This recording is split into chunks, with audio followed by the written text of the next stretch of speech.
ওই বইটার ভিতরে কিছু ভাব সম্প্রসারণ, সারাংশ, সারমর্ম আছে, ওইগুলো যদি প্র্যাকটিস করে যাওয়া যায় তো ভালো মার্ক ক্যারি করা যাবে। দেখা যাবে কেউ 9-10 পেলো, কেউ 15-16 তুমি বলো, আমি বলতেছি কারণ আমার আর ওর কথাটা অলমোস্ট কাছাকাছি যাবে, কারণ আমরা একই সাথে বসে একই ডেস্কে বসে আমরা প্রিপারেশন নিয়েছি, এই জন্য আমি বলা ও বলা ওই কাছাকাছি হবে। তো বলো, আজকে আমরা বিসিএস রিটেন প্রিপারেশন নিয়ে জানবো, আর এখানে আমাকে হেল্প করবে হচ্ছে সানজিদার থট গুলো বলবে, এবং এর পাশাপাশি হচ্ছে আমিও কিছু স্পাইস অ্যাড করবো। যাই হোক, আমরা হচ্ছে সানজিদের কাছ থেকে জানি। সানজিদা, মানে রিটেনের তুমি ওভারঅল স্ট্র্যাটেজির মধ্যে কোনগুলোকে এগিয়ে রাখবা, কোন ভুলগুলো আসলে ক্যান্ডিডেটের পড়াই উচিত না? কোন ভুলগুলো যদি আমি আমার বাস্তবতা দিক থেকে বলি, সেটা হচ্ছে অনেক আছে পত্রিকা পড়ে না। হ্যাঁ, পত্রিকাটা মাস্ট পড়তে হবে। কেন পড়বে? সাম্প্রতিক সময়ের কোশ্চেন যদি আমরা অ্যানালাইসিস করি, 47-50 বিসিএস যে রিটেনের কোশ্চেন ছিল, সেক্ষেত্রে বাংলাদেশ এবং ইন্টারন্যাশনাল এগুলো পত্রিকা ছাড়া প্রচলিত যে গাইড বই আছে এগুলো পড়ে আসলে ভালো করা সম্ভবই না। সেক্ষেত্রে অবশ্যই পত্রিকাটা পড়তে হবে। আচ্ছা। আর আরো কিছু বিষয় আছে, অনেকে দেখা যায় গদবাঁধা গদবাঁধা লেখা উচিত না, লেখার একটা স্ট্র্যাটেজি থাকে। অনেকে কোশ্চেনে কি চাচ্ছে সেটা বুঝতে পারে না, সে তার যেমন চায় লিখে আসে, কিন্তু কোশ্চেনটা ভালো মতো পড়তে হবে। কোশ্চেনে দেখা যায় 3-4টা বিষয় চাইতে পারে, তো ওখানে পয়েন্ট দেখাতে হবে যে কি কি চাচ্ছে, সেটা অ্যানালাইসিস করে ওই বিষয়টাই খাতায় লিখতে হবে। বাড়তি কোনো কিছু লেখার প্রয়োজন নেই, যেটা চাচ্ছে আমার ওটাকে লিখতে হবে, টু দ্য পয়েন্টে লিখতে হবে, স্পেসিফিক ভাবে ওইটা লিখতে হবে, টু দ্য পয়েন্ট, যেটা তুমি বললা ওইটা। বাড়তি কোনো কিছু লেখা যাবে না, তাতে যদি আমরা কমও লিখি আশা করি খুব একটা ভালো মার্ক আসবে। আচ্ছা, আমরা মনে হয় সাবজেক্টে চলে গেলেই ভালো হয়। আচ্ছা, তাইলে আমরা প্রথমে যাব হচ্ছে বাংলাতে।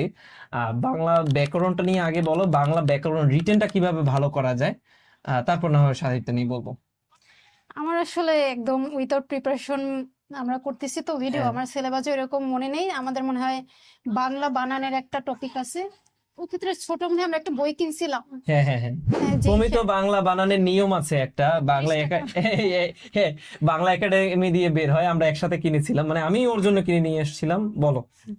তো ওইটা যদি পড়া যায় বাংলায়, ওখানে ব্যাকরণের যে বানানের 6 মার্ক, এটা ইজিলি পারা যায়। 6 মার্কের ভিতরে 5 মার্ক তো মাস্ট পাওয়া যায়, ওইটা পড়লেই এনাফ। আর এছাড়া আমরা যে পিলিতে যে বানানগুলো পড়ি ওইগুলো একটু রিভিশন দিলেই বাংলা বানানেরটা হয়ে যায়। তো যেটা বললাম, বাংলা ব্যাকরণে আমরা পিলিতে যেটা পড়ি প্লাস হচ্ছে প্রচলিত একটা গাইড বই যদি ফলো করি, বাংলাতে তো ব্যাকরণে 30 মার্ক ইজিলি 25-26 উঠানো যায়। বাংলা সাহিত্য এখানে একটু মার্ক ওঠানো ডিফিকাল্ট, আর ইদানিং যে টাইপ কোশ্চেন করা হয় সেক্ষেত্রে তো আরো বেশি কঠিন। তো এক্ষেত্রে আমরা যেটা করব, পিলি যখন পড়বো তখন ডিপলি পড়বো, প্রত্যেকটা লেখকের একদম বিস্তারিত পড়বো। বিস্তারিত পড়লে হয় কি, কত আর দূর দিয়ে কোশ্চেন করবে, মোটামুটি কাছাকাছি প্রশ্ন আওতার মধ্যেই থাকে। এক জিনিস হচ্ছে আমরা পিলি পড়তে পড়তে ওই যে এমসিকিউ এইগুলো পড়তে পড়তে একটা সময় পর দেখা যায় কি যে ওই এমসিকিউ পড়ার মতোই আমাদের মেন্টালিটি হয়ে যায় যে লিখতে হবে, আমাদের একটা রাইটে নিয়ে আসলে যে লিখতে হবে, ওই স্কিলটা নষ্ট হয়ে যায়। পরবর্তীতে হচ্ছে আমরা হচ্ছে যখন রিটেন দিতে যাই তখন আর হাত থেকে ওই লেখাটা বের হয় না। এজন্য একটু ডিপলি প্রত্যেকটা রাইটার অ্যানালাইসিস করে যদি পড়া যায় তাহলে মনে হয় যে আমাদের ভালো করার সম্ভাবনাটা বাড়বে। আর সাম্প্রতিক সময়ে মনে হয় একটু রাইটারও চেঞ্জ হয়েছে, মানে আগে যেগুলো দেখি বেশি আসতো, ওই যে আগের সরকার পরিবর্তনের ফলে একটু এই যে রাইটারদের উপরে হাওয়া বদল হয়েছে। আগে কিছু রাইটার ছিল যাদের থেকে বেশি প্রশ্ন হতো, এখন সরকার পতনের পরে অন্য রাইটারদের দিকে একটু মনোযোগ বেশি গেছে প্রশ্ন করতে। কৌশলী হতে হবে, হ্যাঁ, একটু কৌশলী হতে হবে, আপনারা জেনে নেবেন। আর এখানে আর ভাব সম্প্রসারণ, তারপর হ্যাঁ এইটা হচ্ছে আমার সবচেয়ে কমফোর্ট জোন। হ্যাঁ, অনেকে মনে করে কি আমি তো ভাব সম্প্রসারণ পারি, আমি তো সারমর্ম পারি, ঠিক আছে, আমি তো রিপোর্ট পারি, ঠিক আছে, তো আমার ইজি এগুলো লেখাই যাবে। তো বিষয়টা এমন না। ও আরেকটা আছে কি যেন, তোমার সাহিত্য সমালোচনা আছে, আর আছে সংলাপ। এখানে আইটেম অনেক বেশি, কিন্তু আপনি যদি প্রতিটা আইটেমে আপনি যদি ভালো করতে পারেন, যে আমি সংলাপ লিখবো এটা সবার থেকে বেস্ট হতে হবে, প্রথম আলোর একটা আর্টিকেল আছে যে ওই আর্টিকেল অনুযায়ী যদি লেখা যায়, ওইটা যে গ্রন্থ সমালোচনা প্লাস সংলাপ, প্রথম আলোর দুইটাই আর্টিকেল আছে, সেইভাবে যদি লেখা যায় আপনি অনেক ভালো করতে পারবেন। আর প্রত্যেকটা জিনিসই চর্চা করবেন, মানে ভাব সম্প্রসারণ আপনি পারলেও, সারাংশ সারমর্ম একটা বই ছিল কি যেন আমার মনে পড়তেছে না, বেসিক বই, বেসিক বই ছিল হচ্ছে যে এইটা ইন্টারের ইন্টারে পড়ে বইটা, ভাষা হ্যাঁ শিক্ষার একটা বই ভাষা আছে। শিক্ষা ভাষা হ্যাঁ, শিক্ষা ওই বইটা থেকে হচ্ছে পড়লে সবচেয়ে ভালো আউটপুট পাবেন। এখন কিছু তুমি বলো, আমি বলতেছি কারণ আমার আর ওর কথাটা অলমোস্ট কাছাকাছি যাবে, কারণ আমরা একই সাথে বসে একই ডেস্কে বসে আমরা প্রিপারেশন নিয়েছি, এই জন্য আমি বলা ও বলা ওই কাছাকাছি হবে।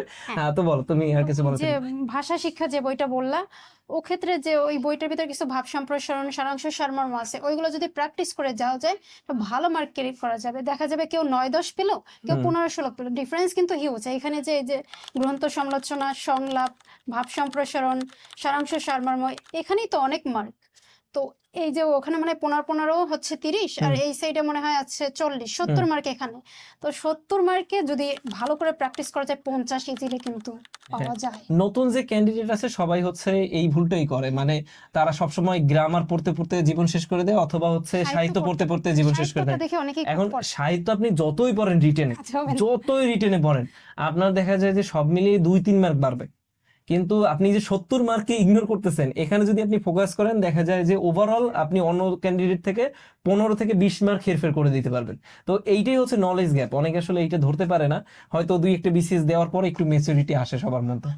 তারপরে আমাদের সাহিত্য নিয়ে আমি শেষ করি, আর কিছু বলা আছে সাহিত্য নিয়ে? হ্যাঁ, সাহিত্য নিয়ে নতুন করে কিছু বলার নেই, তবে পিলিটা খুব ভালোভাবে পড়তে হবে। হ্যাঁ ও ক্ষেত্রে বেসিক যদি স্ট্রং হয় ইজিলি রিটেন কভার করা যাবে। হ্যাঁ, তো পিলিতে মূলত কি পড়বেন সেটা বলে দিই। সেটা হচ্ছে ধরেন রবীন্দ্রনাথের ঘরে বাইরে আছে, 4 অধ্যায় আছে, আবার কাজী নজরুলের হচ্ছে 3টেই উপন্যাস আছে।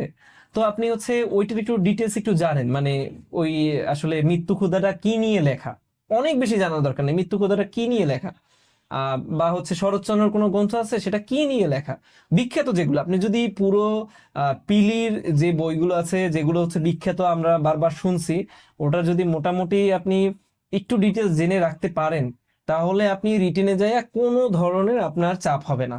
রিটেনে অতটুকুই জানতে হয় যে আমাদের পিলিতে যে ইম্পর্টেন্ট গ্রন্থগুলো আছে সেটার একটু ডিটেলস জানলেই মোটামুটি আমরা রিটেনে লিখে আসতে পারি, কিন্তু যেহেতু লিখতে হবে আর ওই যে নলেজ গ্যাপটা রয়ে গেছে, এই জন্য হচ্ছে আমরা আগাতে পারি না। হ্যাঁ, আরেকটা বিষয় খুবই গুরুত্বপূর্ণ, রচনা। ও আচ্ছা আচ্ছা, হ্যাঁ। রচনা বাংলা ইংলিশ দুইটা আমি মিক্স করেই বলি। হুম। অনেকে হচ্ছে প্রচলিত যে গাইড বই আছে এগুলো পড়ে, রচনা নোট করে, 10টা 20টা নোট করে, এগুলো দিয়ে কমন পড়বে। এটা আসলে করা উচিত না। রচনা কমন পড়ার জিনিস না। যদি কমন পড়ে যায় ভালো, তবে কমন না পড়ার সম্ভাবনাই বেশি। এক্ষেত্রে আমরা যদি বাংলাদেশ এবং ইন্টারন্যাশনাল এই দুইটা বই ভালোভাবে পড়ি, ইজিলি রচনা কমন খুব পড়ে বেশি যায়। কানেক্ট করে দিছে কিন্তু, যে আমরা বাংলাদেশ আর আন্তর্জাতিক যে রিটেন বই আছে সেই বইটা যদি খুব ভালোভাবে পড়া যায়, আর আলাদা সেখান থেকে ওই যে ডাটাগুলো আপনি কানেক্ট করে কাছাকাছি যদি আনতে পারেন, সেক্ষেত্রে কিন্তু আপনি খুব ভালো করবেন। আরেকটা জিনিস করলে মনে হয় ভালো হয়, যে সবচেয়ে বেশি আসার সম্ভাবনা আছে এরকম কয়েকটা রচনা যদি নিজে গুছিয়ে রাখা যায়। গুছিয়ে রাখলে হয় কি যে গোছানো একটা দক্ষতা তৈরি হলো, যে একটা রচনা আমি এভাবে লিখবো, শুরু করবো এভাবে, মধ্যে এই উপাদানগুলো দেব, শেষ করবো এভাবে। তো মনে হয় যে 8টা 10টা গুছিয়ে রাখলে খারাপ হয় না। যা সানজিদে নারী নিয়েও গুছিয়ে রেখেছিল, সংবিধান নিয়ে গুছিয়ে রেখেছিল, আগে একটু প্রেডিক্ট করা যাইতো, এখন একটু গেছে একদম। না, কিছু কিছু কমন টপিক থাকে, যেমন বর্তমান সময়ে নারীর ক্ষমতায়ন, তারপর সুনীল অর্থনীতি, আরো কিছু টপিক থাকে, এগুলো একদম কমন। গণতন্ত্র নিয়ে থাকতে পারে, তো সুশাসন এইসব বিষয় নিয়ে থাকে। তবে আরেকটা বিষয় অবশ্যই ফলো করতে হবে সৈকত, সেটা হচ্ছে আমাদের মানে যেগুলো আসার মতো সবগুলো একবার চোখ বুলে যেতে হবে, নোট না করে সবগুলো একবার ধারণা নিতে হবে। আমি কনসেপ্টই জানি না, যেমন ডিজিটাল ডিভাইড মনে হয় আসছে, এগুলো তো এগুলো যদি কেউ না জানে তাহলে কি লিখবে বলো? হ্যাঁ, তো ওই কনসেপ্টটা ক্লিয়ার থাকতে হবে। অনেকে আছে 15-20টা আমি নোট করলাম, এর ভিতর দিয়ে কমন পড়বে, এনাফ না। এটা না করে আমার মনে হয় সবগুলো সম্পর্কে টুকটাক ধারণা নেওয়া উচিত। এবং বাংলাদেশ ইন্টারন্যাশনাল আমরা যেটা পড়ি ওইটা যদি কিছু ডাটা আমরা নোট করে রাখি, ওইগুলো দিয়ে চালিয়ে দেওয়া ইজিলি সম্ভব। এই তো সুন্দর বলেছো।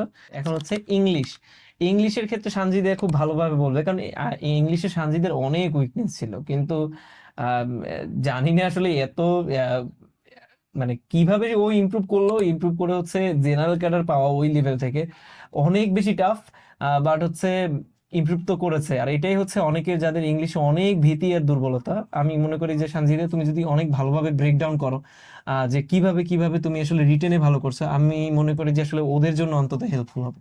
হ্যাঁ, এখানে পিলিতে দেখা যায় কি আপনি যে কোনো একটা সাবজেক্ট ইগনোর করে ভালো করতে পারেন, কিন্তু রিটেনে সেটা সম্ভব না।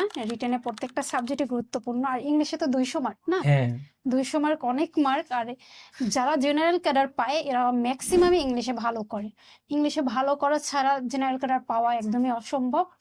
আমার ইংলিশে উইকনেস ছিল, কিন্তু আমি ইংলিশে মানে 46-এ যে মডেল টেস্টে দিছিলাম কনফিডেন্স, ওখানে মানে হাইস্ট পাইছিলাম হ্যাঁ নাকি সৈকত? প্রথম ছিল, মানে প্রথম হয়েছিল মনে হয়। হ্যাঁ, তো দেখা যায় এটা ভালো করার রিজন অনেকগুলো আছে, আর এক্ষেত্রে কিছু মানুষের ক্রেডিটও আছে। যেমন আমি এখানে অবশ্যই সুবীর সুদেবের কথাটা তুলবো। ওরা আমার ইংলিশ উইকনেস দূর করতে অনেকটা হেল্প করছে, সেটা হচ্ছে ফ্রি হ্যান্ড রাইটিং প্র্যাকটিস করা। আমি ওই যে বললাম ইন্ট্রোভার্ট, আগের ভিডিওতে মনে হয় বলেছি, তো আমি ওদের সাথে প্র্যাকটিস করতে যেতাম না। ওরা খুব ভালো পারতেছে, আমি পারতেছি না, আমার এটা খুবই আনইজি লাগতো। না, আমার মনে হয় আমি ওদের কাছে ছোট হয়ে যাচ্ছি, এরকম একটা ব্যাপার মনে হতো। কিন্তু ওরা এত ফ্রেন্ডলি ছিল, ওরা আমাকে এক প্রকার জোর করে নিয়ে যাইতো। প্রয়োজনে আমাকে বলতো আপনাকে এটা খাবো ওইটা খাবো, আসেন, এরকম করতো ওরা। তো ওরা দুজন ছিল, তো তো 3-4 জন থাকলে ফ্রি হ্যান্ড রাইটিংটা ভালো হয়, যার কারণে ওরা আমাকে নিয়ে যেত। ওদের সাথে আমি ফ্রি হ্যান্ড রাইটিং করতাম এভাবে যে 15 মিনিট বা 20 মিনিট যে কোনো একটা টপিক আমরা দেখা যায় বইয়ের ভিতরে হুট করে আমরা হচ্ছে লটারির মতো করে একটা টপিক সিলেক্ট করতাম, দেন ওইটার উপরে লিখতাম। তো লেখার কারণে ওরা কিভাবে লিখতো এটা আমি খেয়াল করতাম, ওদের স্ট্র্যাটেজি ওগুলা এক একজনের কাছ থেকে এক একটা নেওয়ার ট্রাই করতাম। এবং গ্রামাটিক্যাল ইস্যুগুলা প্লাস হচ্ছে ওয়ার্ড গুলা, তো ওই সুদীপকে দেখতাম পত্রিকা পড়তো, ও ডেলি স্টার পড়তো, ওখান থেকে কিছু কিছু ওয়ার্ড চুজ করতো। তো আমি ওটা দেখে আমি ওই রকম পত্রিকা পড়ে কিছু কিছু ওয়ার্ড চুজ করতাম। ওইটা যখন আমি রেগুলার ফ্রি হ্যান্ড রাইটিং এর ভিতরে ইউজ করতাম, ইজিলি ইমপ্রুভ হয়ে যেত। ইংলিশে রিটেনে ভালো করতে হইলে ফ্রি হ্যান্ড রাইটিং প্র্যাকটিসের বিকল্প নাই। আচ্ছা, অনেকেই অবশ্যই হচ্ছে করা করতে হবে। জানতে চান যে আসলে ফ্রি হ্যান্ড রাইটিং কিভাবে লিখবো, কিভাবে ইমপ্রুভ করবো। আসলে এভাবে প্রশ্ন না করে হচ্ছে আপনারা যে কোনো একটা টপিক নেন, সেটা 2-3 জন মিলে লেখার চেষ্টা করেন, এবং লেখার চেষ্টা করে হচ্ছে কার কোন স্টাইলটা, লেখার স্টাইলটা ভালো লাগছে সেটা নিজের লেখায় আনেন। একটা বিষয় অ্যাড করতে চাই, সৈকত হচ্ছে ইংলিশ খুব ভালো পারতো, তো এই জন্য আমাদের সাথে ফ্রি হ্যান্ড রাইটিং করতে যেত না। না না, এরকম না, আমারও ওই সাজিদের মতো একই অবস্থা। দেখা গেল কি ওইটা একটা টপিকে, আসলে আমি একটু ওই যে পড়াশোনা সবসময় করতে ভালো লাগতো না, তো দেখা যায় একটা টপিকে আসলো যে টপিক সম্পর্কে আমার ধারণাই নেই, ওদের দেখলাম ওরা ভালো লিখে ফেলছে, আমার এখন ডাটা মাথায় নেই, আমি কি লিখবো। তো এই জন্য হচ্ছে আমার লেখার ভালো ভালো লিখতাম, আমরা ফ্রি হ্যান্ড রাইটিং বাংলাটাও প্র্যাকটিস করতাম, কিন্তু ইংলিশ শুরুর দিকে আমি খুবই বাজে লিখতাম। পরবর্তীতে আস্তে আস্তে তো এই ওরা হচ্ছে ওইটাই বলে যে আসলে কিভাবে ভালো করবো। ভালো করার আহামরি কোনো সূত্র নাই বা গ্রামার নাই, কোনো কিছু নাই।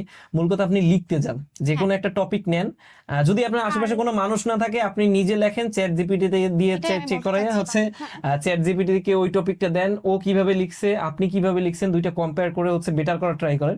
যদি মানুষ থাকে তাহলে আরো বেটার, কারণ মানুষ থাকলে হবে কি কনফিডেন্সটা একটু বাড়ে মাঝে মাঝে, কারণ অনেক সময় আপনিও ভালো লিখে ফেলবেন, আশেপাশে যারা আছে ওরাও আপনার কাছ থেকে কিছু পাবে, তাদের থেকে কিছু নিতে পারবেন। তো এরকম চর্চা করলে একটা 2 মাস 3 মাস পর দেখবেন যে আপনি অন্যদের থেকে এগিয়ে গেছেন। কারণ রিটেন মানে কি, খাতায় লিখতে হবে। হ্যাঁ, খাতায় লিখতে হবে, আপনি খাতায় লিখেই প্র্যাকটিস করেন। তো ট্রান্সলেশন হ্যাঁ অনেকে এটাকে ইগনোর করে, ওখানে হচ্ছে 50 মার্ক সম্ভবত, তো হিউজ মার্ক। এখানে আপনি ট্রান্সলেশন যদি রেগুলার প্র্যাকটিস করেন ইমপ্রুভ হতে বাধ্য। তো ট্রান্সলেশন প্র্যাকটিস করলে ইমপ্রুভ করলে আপনি দেখা যায় ওখানে যদি দুটোতে আপনি 3500 আনা যায়, হিউজ মার্ক। অবশ্যই ট্রান্সলেশন প্র্যাকটিস করতে হবে, এবং এটা রেগুলার করতে হবে। আপনি যত বেশি প্র্যাকটিস করবেন তত বেশি ওয়ার্ড আপনার মাথায় কাটবে, তত বেশি গ্রামাটিক্যাল ব্যাপারগুলো যে প্রবলেমগুলো হয় আপনার সেগুলো হবে না। তো এই তো এইগুলো এখানে একটা ভালো বই আছে যেটা হয়তো সাজিদে নিজেও জানে না, শাকিলস ট্রান্সলেশনের একটা বই আছে। তো শাকিলস ট্রান্সলেশন বইটা নিয়ে একটু প্র্যাকটিস করেন, তারপর হচ্ছে যে কোনো আপনি কন্টেন্ট নেন, সেটার ইংলিশ করেন বাংলা করেন, দেখবেন যে আপনার মোটামুটি ভালো হয়ে যাবে। ওখান থেকে বেসিক শিখবেন, তারপর হচ্ছে প্র্যাকটিস করবেন। আর বাকি ব্যাপার আমি বলতে চাই প্যাসেজ সলভের ব্যাপার। হ্যাঁ ওটা বলো। এটা পরীক্ষা শুরু হওয়ার আগে অবশ্যই মানে গ্রুপ করে 8-10টা প্যাসেজ সলভ করা উচিত। আচ্ছা, আমরা বইগুলো বলছি, ওখানে আমরা একটু বইগুলো বলে নিই। বাংলায় আসলে কি বই পড়ছিল? বাংলায় আমি তো অ্যাসুরেন্স পড়ছিলাম, কিন্তু পরে দেখলাম অগ্রদূত যখন আসছে তখন অগ্রদূত ভালো হয়েছে, অনেক ভালো বই হয়েছে। কিন্তু আমি অগ্রদূত কিনি নাই, ওই যে আগে অ্যাসুরেন্স কিনে ফেলার কারণে ওইটা ওই যে আমরা একদিকে চলে গেছি। তো আপনারা যদি কেনেন অগ্রদূত যে রিটেন বাংলাটা আছে ওটা কিনতে পারেন। ইংলিশের ক্ষেত্রে আসলে অ্যাসুরেন্স ছাড়া আর নাই, মার্কেটে বইও নাই, আর ওইটাই পড়লেই ওখান থেকে 8-10টা মডেল টেস্ট সলভ করলেই এনাফ। আর হচ্ছে আমরা তাইলে আরেকটা যাই, সেটা হচ্ছে ম্যাথে। ম্যাথে এ হচ্ছে ম্যাথের বস, কিছু বলার নাই। পিলিতে বলো। যেটা বলছি ওইটাই মনে হয় এনাফ। ওই তো হ্যাঁ। বোর্ড বই করতে হবে 6 থেকে 10, এবং হায়ার ম্যাথটা তো মাস্ট করতে হবে 10 এর। আর এই যে ইন্টারমিডিয়েটের হায়ার ম্যাথ থেকে বিনাশ সমাবেশ এবং অন্যান্য যে চ্যাপ্টার গুলো আছে সিলেবাসের ভিতরে ওইটা কমপ্লিট করতে হবে, এটাই ম্যাথের জন্য এনাফ। আর হচ্ছে বাজারে যে প্রচলিত ককটেল মনে হয় এখন ভালো চলে, ওইটা সব আশরাফুজ ম্যাথ ককটেল যেটা ওই এটা মোটামুটি করলে হয়ে যায়, কারণ আসলে টাইম কম থাকে, ম্যাথের বইটা কিন্তু ভালোই মোটা। তো আপনি হচ্ছে যদি পারেন, যারা পিলিতে দেখতেছেন বা হচ্ছে যারা ফার্স্ট ইয়ার সেকেন্ড ইয়ারে আছেন, যাদের টাইম আছে হাতে, চাইলে রিটেনের ওটা একবার একটু শেষ করেও রাখতে পারেন যদি আপনি এগিয়ে থাকতে চান। হ্যাঁ ম্যাথ তো বেসিক। হ্যাঁ ম্যাথ বেসিক, মানে আপনি Math যদি English basic। ম্যাথ রিটেনটা যদি কোনোভাবে এগিয়ে রাখতে পারেন, তাইলে যদি কখন আপনি পিলি টিকে যান, তাহলে কিন্তু আপনি অন্যদের থেকে অনেক বেশি এগিয়ে থাকবেন।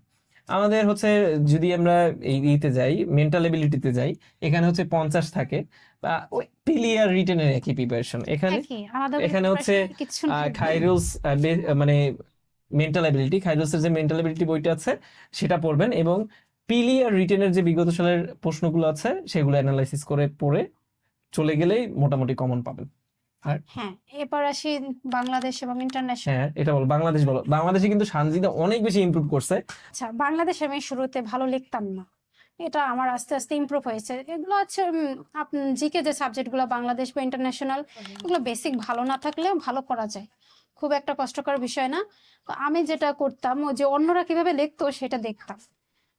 প্রথমে মানে যে কাজটা করবেন, ওই যে কোশ্চেন যেটা বাংলাদেশ বা ইন্টারন্যাশনাল কি চাচ্ছে, ফার্স্ট কাজ হচ্ছে কোশ্চেন পেয়ে কোশ্চেনটা অ্যানালাইসিস কি চাচ্ছে ওখানে, এটা আমার খুব ভালো মতো বুঝতে হবে। কোশ্চেনটা কয়েকবার পড়তে হবে, একবার পড়ে কিন্তু বোঝা যায় না, বোঝা যায় না। হ্যাঁ অ্যাটলিস্ট 2-3 বার পড়তে হবে। এবং এটা হচ্ছে আমরা যেটা করি পরীক্ষার সময় দাগ দিয়ে রাখতাম যে এই জিনিসটা চাচ্ছে। তো ফার্স্ট যে কাজটা করবেন, একটা ভূমিকা আর কি লিখতে হবে। ভূমিকা লেখার পরে ছোট্ট করে, অনেকে দেখতাম কি ভূমিকা বিশাল করে ফেলে, কোনো প্রয়োজন নাই, 1-2 লাইন এনাফ, মানে 1-2টা বাক্য লিখলেই ভূমিকাটা এনাফ, জাস্ট একটু কিছু ধারণা দেওয়া।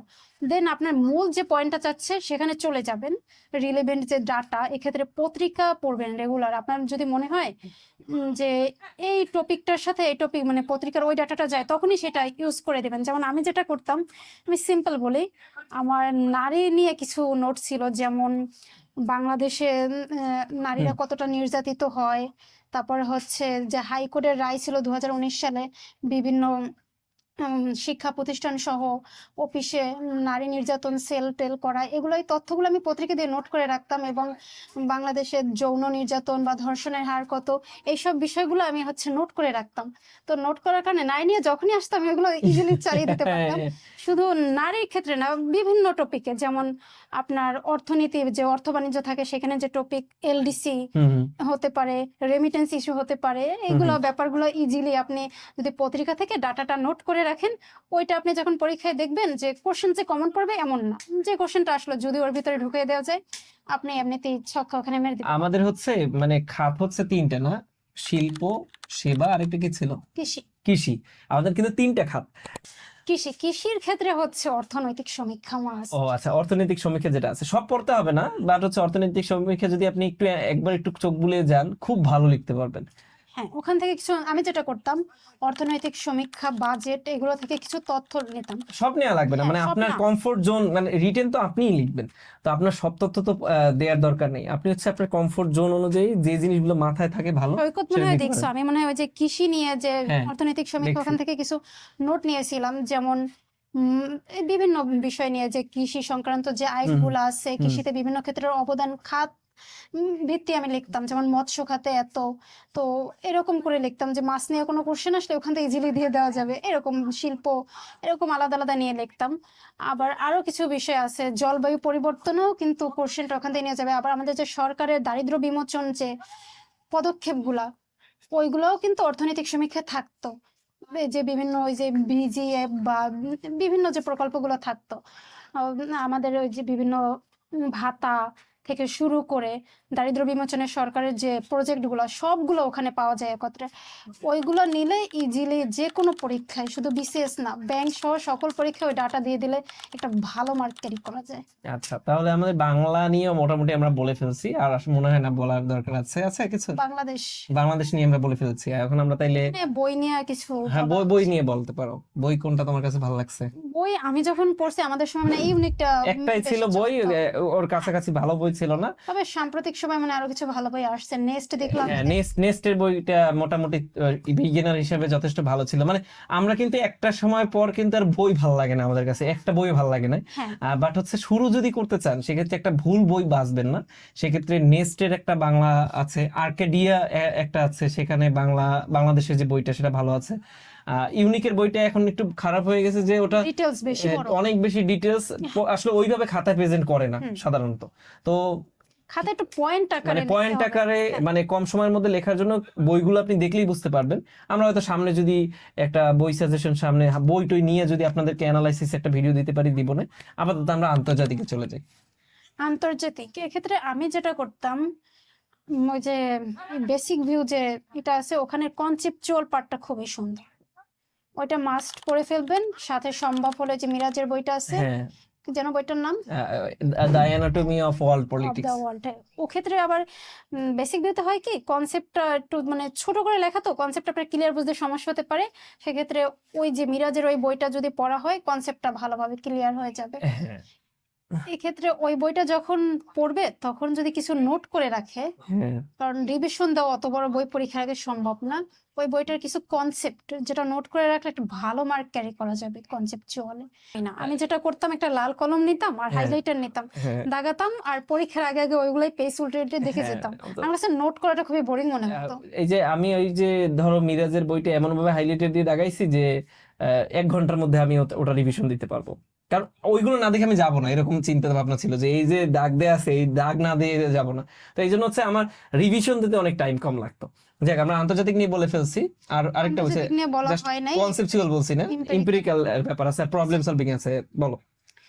এমপিরিক্যাল পেপার পড়া ছাড়া উপায় নাই। হ্যাঁ, এমপিরিক্যাল যে প্রশ্নগুলো আসে, মাস্ট পেপার পড়তে হবে। কিছু কমন ইস্যু, আন্তর্জাতিক বিষয়গুলি তো খুব ভালোভাবে দেখতে হবে।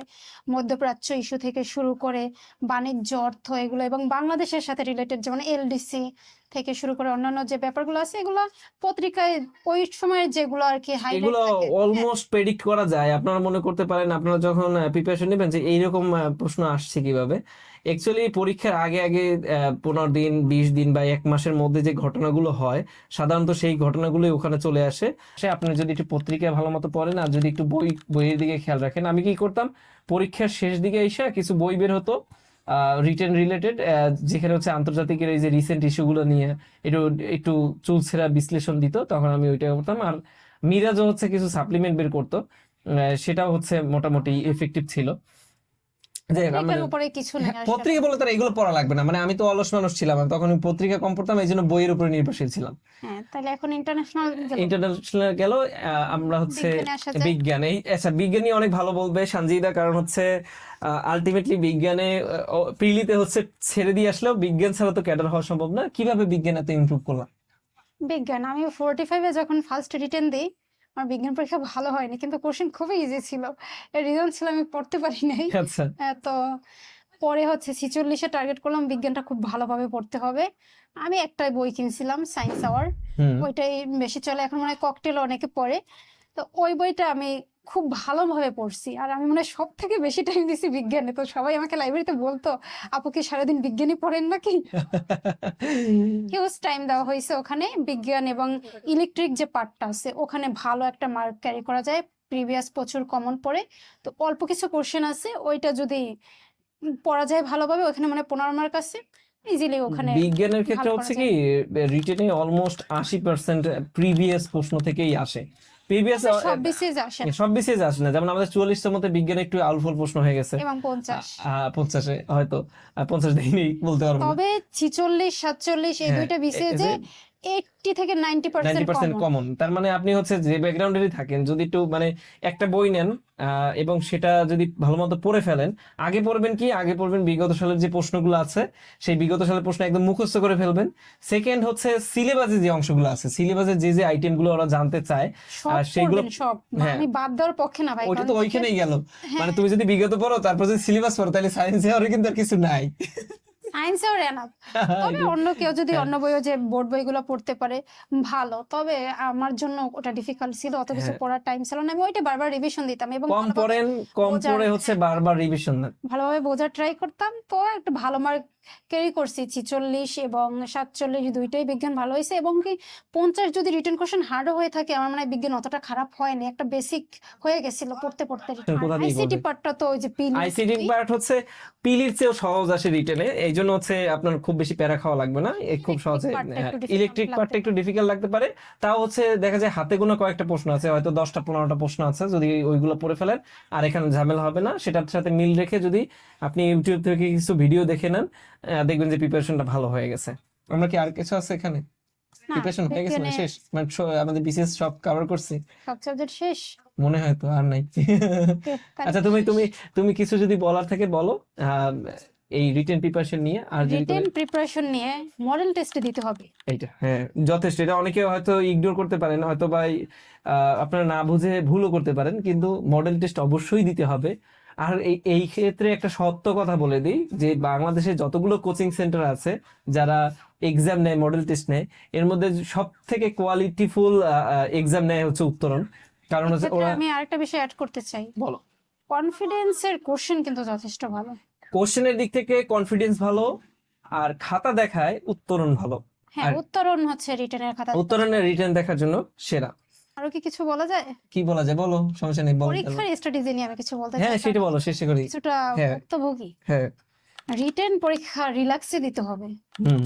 প্রেশার নেওয়া যাবে না। আমি আসলে প্রেশার ফিল করতাম, যার কারণে আমার পরীক্ষা ওইরকম যতটা প্রিপার্ড ছিলাম অতটা আসলে মানে ভালো করতে যতটুকু পারতাম। প্রিপারেশন ছিল ডেলিভারিটা ওইরকম দেওয়া হ্যাঁ, যায় না প্রেশারের জন্য। যে জিনিসটা মাস্ট করতে হবে সেটা হচ্ছে রাতে ভালোভাবে ঘুমাতে হবে, আর পেজ উল্টেই যেতে হবে। অত আমার সব রিভিশন দেওয়া লাগবে, এই সেই এই টপিকটা আসবে, একদম ওরকম দেখার দরকার নেই। জাস্ট সব এরকম এক মানে পেজ উল্টে যাবে, ফেসবুকে হচ্ছে অনেক প্রশ্ন ঘোরাঘুরি করবে আগের দিন, ওগুলো দরকার নাই। যে এইগুলো না দেখে না গেলেই না, এরকম কোনো ইতে ইতে পড়া যাবে না। আপনার হচ্ছে আপনার যে প্রিপারেশন আছে আপনি রিটেনে কিন্তু লিখে আসতেই পারবেন, এমন না যে লিখে আসতে পারবেন না, তো এই জন্য সিরিয়াস হওয়ার দরকার নেই। আপনি যে প্রিপারেশন নিয়েছেন সেই যে যে জিনিসগুলো পড়েছেন ওইগুলো একবার একটু চোখ জাস্ট বুলে যান। রিভিশন, এবং পরীক্ষার হলে মাথা মাস্ট ঠান্ডা রাখতে হবে। আর কোনো না আর কিছু নাই। অসংখ্য ধন্যবাদ সানজিদা, আসলে আমাকে সময় দেওয়ার জন্য। আমি অনেক দূর থেকে আসছি, আর সানজিদাও মোটামুটি সেজেগুজে আসছে, মানে দুজনেরই ভালোই ভালোই মানে প্যারা খেয়ে এখানে আসা লাগছে। এখন ভিডিও বানাতে বানাতে প্রচন্ড রকমের টায়ার্ড হয়ে গেছি দুজনেই। এবং আমার ক্ষুধা লাগছে, বাট সৈকত হচ্ছে এই যে কষ্ট করে আসতেছি কিচ্ছু খাওয়ায় না, আশা করি আজকে খাওয়াবে। না, ওই দিন তো চা খাওয়ালাম। না, আচ্ছা ঠিক আছে, তো হচ্ছে চেষ্টা করবো ওকে আসলে কিছু খাওয়াতে, যদি মানে মোটামুটি আমার আওতায় থাকে। আর আপনাদের সকলের জন্য শুভকামনা, আপনারা ভালোভাবে প্রিপারেশন নেন। আর সানজিদার মতো মেয়ে যে হচ্ছে জাতীয় বিশ্ববিদ্যালয় থেকে উঠে নিজের ফ্যামিলিতে এত ক্রাইসিস থাকা সত্ত্বেও এত দারুণ একটা ফাইট দিতে পারছে, তো আপনাদের মনে হয় না যে আর কোনো অজুহাত থাকা উচিত ভালোভাবে প্রিপারেশন নিতে? সবাই ভালো থাকবেন, আসসালামু আলাইকুম।